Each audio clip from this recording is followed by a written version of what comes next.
Hello everyone, welcome back to our channel.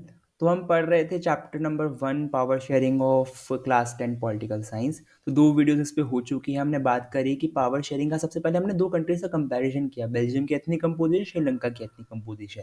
फिर हमने बात करी कि श्रीलंका ने कैसे मेजर्स लिए कि उन्होंने सिन्हाला को ज़्यादा सपोर्ट किया हुआ, तमिल ऐसी पॉलिसीज़ बनाई जिससे तमिल जो लोग थे वो पिछड़ते गए और सिन्हाला और तमिल के बीच में लड़ाई हुई, जो कि टर्न हो गया एक सिविल वॉर के अंदर, जहाँ काफ़ी लोगों की डेथ हुई उसकी वजह से, और इकोनॉमिक डेवलपमेंट में श्रीलंका उस रीज़न की वजह से काफ़ी पीछे चली गई।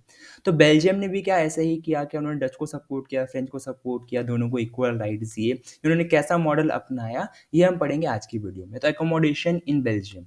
तो बेल्जियम जो लीडर्स थे उन्होंने अलग पाथ चूज़ किया। उन्होंने ऐसा नहीं करा कि उन्होंने फ्रेंच को सपोर्ट किया या डच को सपोर्ट किया। उन्होंने दोनों कम्युनिटीज़ को इक्वल शेयर दिया अपने कॉन्स्टिट्यूशन में, अपनी गवर्नमेंट में, अपने राइट्स में उनको इक्वल रखा। उनको पता लग गया था कि कल्चरल डिफरेंस है, रीजनल डिफरेंसेस हैं, उसको ठीक करना बहुत ज़रूरी है। तो उन्होंने 1970 और 1993, मतलब इन्होंने 23 साल के बीच में अपने कॉन्स्टिट्यूशन को 4 बार अमेंड किया, ताकि जितने भी लोग हैं, चाहे वो डच स्पीकिंग है, फ्रेंच स्पीकिंग, उनको इक्वल राइट्स मिल सकें और साथ में हंसी खुशी रह सकें इस देश के अंदर, बेल्जियम के अंदर। ठीक है। तो उनका जो अरेंजमेंट था वो काफ़ी ज़्यादा काम किया, काफ़ी इनोवेटिव माना गया और काफ़ी अच्छे से उनका अरेंजमेंट आज तक वर्क करता आ रहा है। इसलिए बेल्जियम जो है वो अगर श्रीलंका से कंपेयर करें तो इकोनॉमिक टर्म्स में बात करें, पॉलिटिकल टर्म्स में ज़्यादा स्टेबल है, इकोनॉमिक टर्म्स में ज़्यादा अच्छे से ग्रोथ हो रही है उसकी, ज़्यादा उसकी रिकॉग्निशन है श्रीलंका से। तो बेल्जियम जो एक अच्छी कंट्री उभर के आई है रादर देन श्रीलंका, क्योंकि उनका जो मॉडल था ये माइनॉरिटी और मेजॉरिटी वाला स्टेटस को सॉल्व करने का, इस प्रॉब्लम को सॉल्व करने का, वो काफ़ी ज़्यादा सक्सेसफुल रहा। तो 4 बार अमेंडमेंट्स हुई। क्या 4 अमेंडमेंट्स हुई ये इसके बारे में हम बात करते हैं। तो कॉन्स्टिट्यूशन ने कहा कि जो गवर्नमेंट बनेगी, सेंट्रल गवर्नमेंट बनेगी, उसमें जो डच स्पीकिंग मिनिस्टर्स होंगे, फ्रेंच स्पीकिंग मिनिस्टर होंगे, वे इक्वल होंगे। हमने बात करी थी कि 59% जो है वो डच थे। हमने ऊपर बात करी थी एथनिक कंपोजिशन, में आपको से दिखाता हूँ। यहाँ पे हमारी एथनिक कंपोजिशन है। तो हमने बात की थी जो कंट्री की मेजॉरिटी है 59% वो डच थी ओवरऑल कंट्री में, और 40% फ्रेंच लोग थे। मतलब डच स्पीकिंग लोग ज़्यादा थे कंट्री के अंदर और फ्रेंच स्पीकिंग लोग कम थे। पर कैपिटल में क्या था? कैपिटल में अगर आपको याद हो तो उल्टा था, 80% फ्रेंच और 20% डच। मतलब कैपिटल में मेजॉरिटी कौन थी? फ्रेंच थी।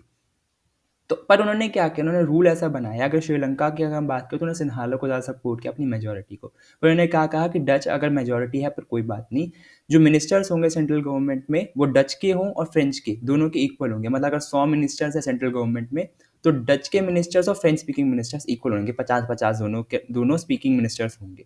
ठीक है। कुछ ऐसे लॉज की रिक्वायरमेंट अगर है, मतलब कोई स्पेशल लॉज उन्होंने डिफाइन कर दिए कि अगर ये रूल्स बनेंगे, ये लॉज को आपको अमेंड करना होगा, चेंज करना होगा, तो आपको दोनों लैंग्वेज जो लोग बोलने वाले हैं, चाहे वो फ्रेंच वाले लोग हों चाहे डच वाले लोग हों, दोनों से परमिशन लेनी पड़ेगी, दोनों की मेजोरिटी चाहिए होगी, तभी जाके जो है वो लॉज पास होंगे। मतलब एक कम्युनिटी जो है वो खुद से कोई लॉ नहीं बना सकती है, चाहे उसे कितने भी मिनिस्टर्स हो। तो दोनों कम्युनिटी की सहमति होनी चाहिए किसी भी लॉ के अंदर। उसके बाद उन्होंने क्या किया, पहली अमेंडमेंट ये हो गई। दूसरी उन्होंने क्या करा कि काफ़ी सारी पावर जो थी सेंट्रल गवर्नमेंट की वो स्टेट गवर्नमेंट में दी। स्टेट गवर्नमेंट में क्यों दी? क्योंकि हमें पता है डच जो थी वो मेजॉरिटी थी पूरी कंट्री में, पर कैपिटल सिटी जो उनकी ब्रसेल्स है उसमें जो सिचुएशन थी कंप्लीटली डिफरेंट थी। डच जो थी वो माइनॉरिटी थी। तो ऐसे डच को कुछ और ना फील हो या फ्रेंच को और फील ना हो, इसकी वजह से उन्होंने सेंट्रल गवर्नमेंट की काफ़ी सारी पावर दोनों रीजन्स में दी, फ्रेंच को भी दी और हमारे डच स्पीकिंग लोगों को भी दी। और जो स्टेट गवर्नमेंट की पावर थी वो सबऑर्डिनेट नहीं थी सेंट्रल गवर्नमेंट से। मतलब स्टेट को कुछ करने के लिए, काफ़ी सारी पावर्स को करने के लिए सेंट्रल गवर्नमेंट की परमिशन नहीं मांगनी पड़ती थी, स्टेट की खुद की सरकार होती थी। एंड वो जो चाहे, जैसा चाहे, जैसी पॉलिसी लाना चाहे वो ला सकती थी अपने स्टेट के लिए। उसके बाद उन्होंने क्या किया, कैपिटल सिटी, जैसे हमने बात की, कैपिटल सिटी का स्टेटस जो था इस कंट्री में काफ़ी डिफरेंट था, तो उन्होंने इसको अलग ही सरकार ही दे दी कि ब्रसेल्स की जो होगी भैया अपनी अपनी अलग सरकार होगी, सेपरेट गवर्नमेंट बनेगी। ठीक है, जिसमें इक्वल वापस से रिप्रेजेंटेशन होगा। ठीक है। अब ये लाइन काफ़ी इंटरेस्टिंग है, काफ़ी important. The French speaking people accepted equal representation in Brussels because the Dutch speaking community has accepted equal representation in the central government। अब बात क्या हुई, इस लाइन का मतलब समझने की कोशिश करें।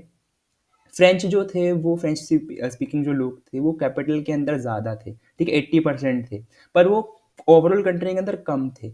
पर उन्होंने क्या क्या रूल ऐसा बनाया कि ब्रसेल्स में जो गवर्नमेंट बनेगी इक्वल मिनिस्टर्स होंगे। कहाँ पे इक्वल मिनिस्टर्स होंगे? गवर्नमेंट के अंदर इक्वल मिनिस्टर्स होंगे, फ्रेंच के और डच स्पीकिंग 50-50 रहेगा।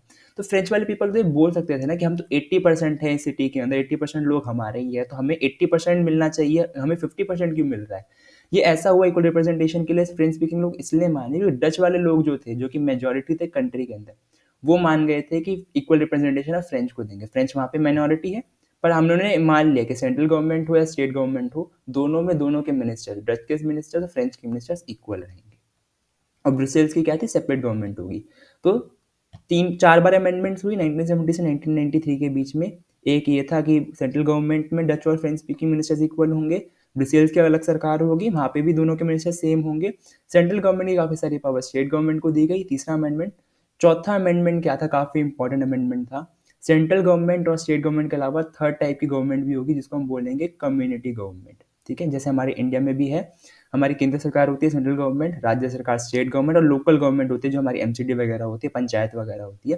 तो वैसे यहाँ पे उन्होंने सेंट्रल गवर्नमेंट, स्टेट गवर्नमेंट और कम्युनिटी गवर्नमेंट भी बनाई, तीसरी गवर्नमेंट टाइप की गवर्नमेंट बनाई, जिसमें जो लोग होंगे वो हर कम्युनिटी से होंगे, डच भी होंगे, फ्रेंच भी होंगे, जर्मन होंगे। तो जर्मन 1% है देश में, 100 अगर लोग रहते हैं तो उसमें से एक ही इंसान जो जर्मन का है, अगर मतलब 1% पॉपुलेशन जर्मन है, पर उन्होंने जर्मन को भी अपनी सरकार के अंदर इंक्लूड किया गया, ताकि जो है कल्चरल या एजुकेशनल बेसिस पे या पॉलिटिकल बेसिस पे कुछ भी लड़ाई ना हो। ठीक है, तो सबको इक्वल राइट देने की बेल्जियम ने कोशिश की। तो अगर हम मॉडल की बात करें, हमने श्रीलंका का मॉडल देखा, सिन्हाला सपोर्ट करा, उन्होंने सिन्हाला को सपोर्ट किया तमिल के ऊपर, जो कि उनकी माइनॉरिटी थी। और एकोमोडेशन, हम बेल्जियम की बात करें, बेल्जियम मॉडल क्या है, उन दोनों को इक्वल रखा, चाहे सेंट्रल हो, चाहे स्टेट हो, चाहे कम्युनिटी हो, सबके उन्होंने इंटरेस्ट को लिया। तो आप खुद देख सकते हो कौन सा मॉडल बेहतर है। बेहतर तो हमारा बेल्जियम का ही मॉडल, हम साफ साफ देख सकते हैं, क्योंकि श्रीलंका ने जो मॉडल अपनाया उसकी वजह से उनका सिविल वॉर हुआ, बल्कि बेल्जियम के मॉडल से उनकी इकोनॉमिक डेवलपमेंट हुई, पॉलिटिकल स्टेबिलिटी आई, सारे ग्रुप्स हंसी खुशी, ठीक है, हंसी रहमत सहमति के साथ अपने देश में रह रहे हैं, इसलिए बेल्जियम जो है काफ़ी अच्छे से ग्रो कर रहा है। अब ये जो मॉडल है, ये देश को काफ़ी पसंद आया था, बाकी दुनिया को काफ़ी पसंद आया बेल्जियम का ये मॉडल। काफ़ी कॉम्प्लिकेटेड मॉडल है कि फ्रेंच की पॉपुलेशन ज़्यादा है पर फिर भी उनको 50% मिल रही है ब्रसेल्स के अंदर, और ओवरऑल कंट्री में फ्रेंच के लोग जो हैं वो कम है, फिर भी उनको इक्वल रिप्रेजेंटेशन मिल रही है। काफ़ी कॉम्प्लेक्स मॉडल है, पर ये मॉडल जो है सक्सेसफुल रहा है। और ये इतना सक्सेसफुल रहा देश को, मतलब दुनिया को बेल्जियम के इस मॉडल को इतना पसंद आया कि जब यूरोपियन यूनियन बना, यूरोपियन यूनियन क्या होता है, यूरोप की जितनी भी कंट्रीज हैं उनको यूरोपियन यूनियन एक पार्ट भी बोलते हैं, कि उनकी कम्युनिटी है जहाँ पे वो आपस में आके मुद्दे डिस्कस करते हैं पूरे यूरोप को लेकर। तो यूरोपियन यूनियन जब बना तो ब्रसेल्स को, जो बेल्जियम की कैपिटल सिटी है, उसको इसका हेडक्वार्टर माना गया।